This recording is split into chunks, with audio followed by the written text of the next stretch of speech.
Good afternoon, my dear students.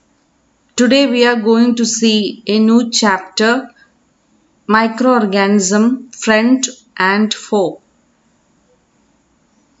Okay, so first we have to see what are microorganisms. Maybe you have seen small, like if you keep any food outside the fridge for few days, you can see some patches on the food materials, right? That are microorganisms. Some other things, maybe in your hands, you cannot see, but also lots of microorganisms are there. We can see microorganism only under a microscope. Okay, so what are microorganisms or microbes? That we have to see. Okay, so the microorganisms are the organisms which we cannot see with our naked eyes. We need a microscope to see these microorganisms. So everywhere we can see microorganism. Our eyes not that much power, that's why we cannot able to see these microorganisms. Okay, so in this class, today's class, we will see different types of microorganisms around us.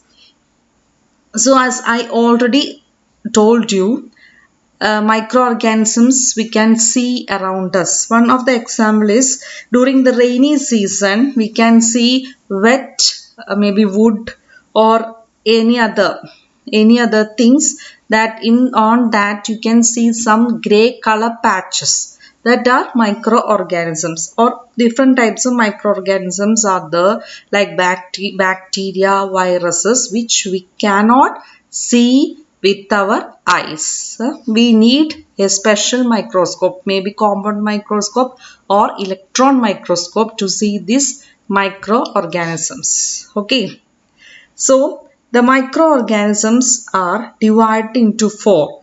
Basically, they are bacteria, fungi, protozoa, and some algae. Okay, so divided into bacteria, fungi, protozoa, and some algae.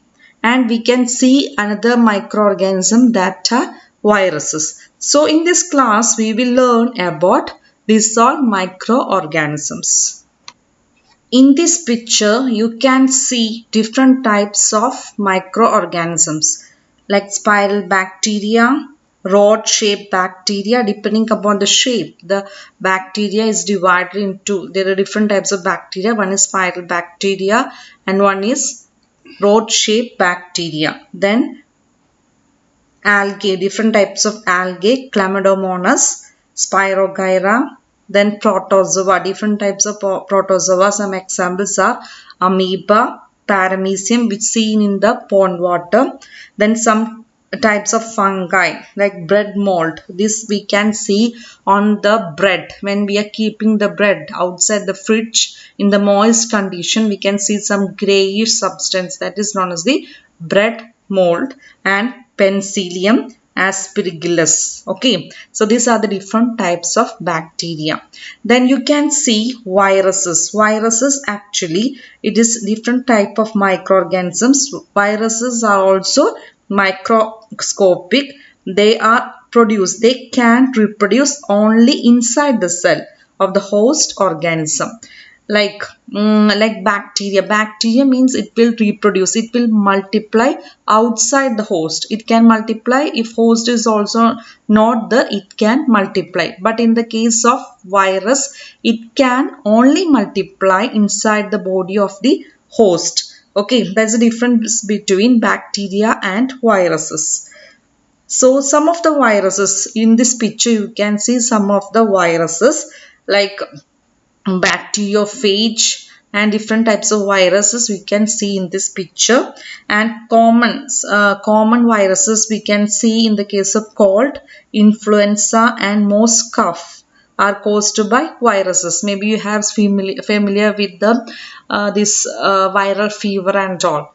So nowadays you can see coronavirus, that also it is caused by a microorganism known as corona. Okay, so this virus, what's the difference between virus and bacteria is that bacteria can be active outside the host, but virus will be active inside the host. Host means the person or the individual which is infected. When the virus enter into the body, then only it will become active and it will reproduce. Okay, so the other disease like polio and chickenpox are also caused by viruses.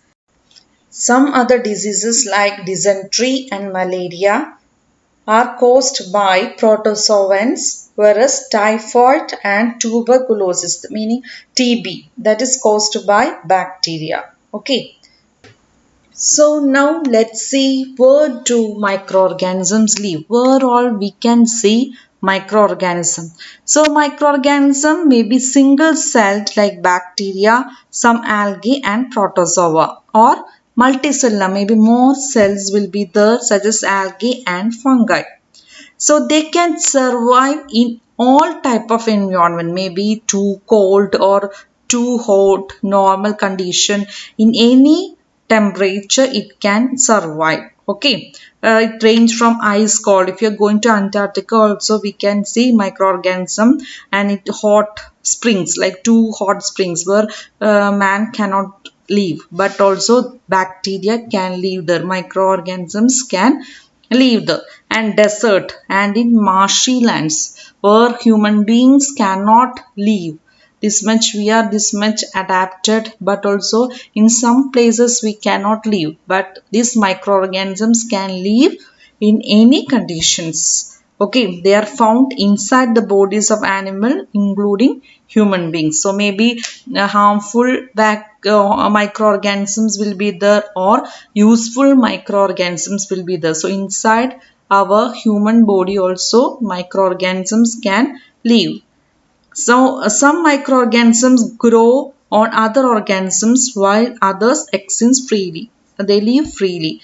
Microorganisms like amoeba can live alone, while fungi and bacteria may live in colonies. Means the amoeba which seen in the pond water, they can live alone, but some others have to depend on others for maybe for their shelter and for their food. So like the different types of, maybe they will live alone or they will live in groups or colonies. So microorganisms can be harmful also. Some others are very useful. Without microorganism actually we cannot live. It is very small, we cannot see with our eyes, but also without these microorganisms actually we cannot live. So now we will see the two types of microorganism. One is friendly microorganism, that is useful to human beings. Okay, and another one harmful microorganisms.